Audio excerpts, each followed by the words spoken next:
Мы пережили знатный год борьбы с коррупционерами, а Александр Григорович оседлал эту тему як у молодости.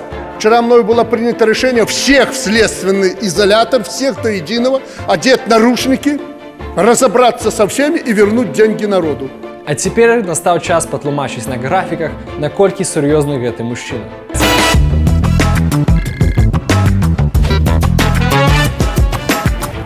Вось першы графік. Колькасць крымінальных справаў супраць карупцыянераў неспынна расце. У 17 годзе іх было больш, чым у 16, а ў 18 было больш, чым у 17. Самая эпічная справа – гэта справа Міністэрства аховы здароўя, за якой мы ўсе з цікавасцю будзем глядзець. Другі графік паказвае, што Беларусь становіцца менш карупцыйнай краінай паводле Transparency International, міжнароднай арганізацыі, якая займаецца вывучэннем карупцыі.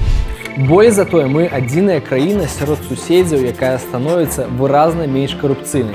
Хоць, канешне, памер карупцыі складана замеряць. Вось гэтая лінія 50 балаў паказвае, ці дзяржава мае вялікія праблемы з карупцыяй. На жаль, мы ўсё яшчэ такая краіна, але прагрэс відавочны. Добрый день. Можно поговорить с Игорем Анатольевичем? Алло, Игорь, пора давать мне уже премию. Отбеливаю имидж милиции на 10 баллов. Говорю всем, что вы боретесь с коррупцией. По-белорусски навык кажу. Уявляешь себе, Игорь? Борьбой с коррупцией занимается прокуратура и КГБ. Ну, Игорь, сорян тогда. Насамрэч трэба прызнаць, што беларуская дзяржава пачала актыўней змагацца з карупцыянерамі. Пра недахопы гэтай барацьбы крыху пазней, а цяпер трэці графік. Вось самая карупцыйная сфера ў Беларусі паводле прадстаўнікоў беларускага бізнеса. Карацей, самае важнае ў нашай краіне – гэта не прасіць дазволаў у мясцовых уладаў і не ўдзельнічаць у тэндарах, таму што там і там небяспечна. Будуць выпрошваць грошы, ты іх даш, а пасля сядзеш. Сфера дзяржаўных закупак – гэта сфера, дзе кішаць зямельмі.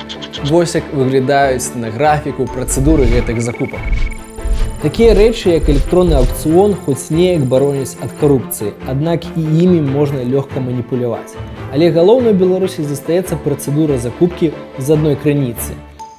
Закупка з адной крыніцы – гэта залатая жыла карупцыянера, калі, напрыклад, дзяржаўнае прадпрыемства купляе нешта ў контрагента, але па цане яны дамаўляюцца паміж сабой.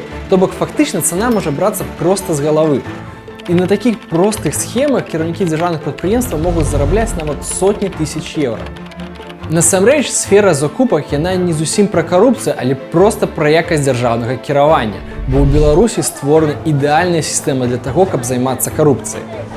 У нас ёсць процьмы дзяржаўных прадпрыемстваў, якія ні перад кім асабліва не справаздачацца. Закупкі, якія яны робяць, абсалютна непразрыстыя.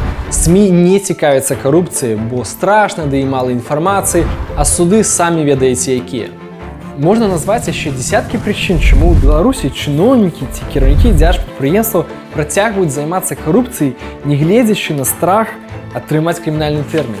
Але ў выніку перамагае не страх сесці, а лёгкасць вядзення карупцыі, на якой можна залаціцца. Калі паглядзець на 5-й графік з індыкатарамі дзяржаўнага кіравання, які робіць Сусветны банк, то відаць, што Беларусь яшчэ мае для сябе самыя высокія адзнакі менавіта за барацьбу з карупцыяй. Але іншыя індыкатары са сваімі вельмі дрэннымі вынікамі гэтай карупцыі акурат спрыяюць. І па гэтых паказчыках асаблівага прагрэсу не бачна. Ну что, видосик отписали, я в качалочку. Так а в чем мораль-то?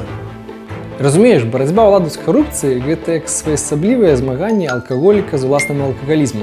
Безумоўна, бываюць добрыя парывы і ўдалыя парывы, як цяпер, калі беларускія ўлады пачынаюць больш саджаць карупцыянераў.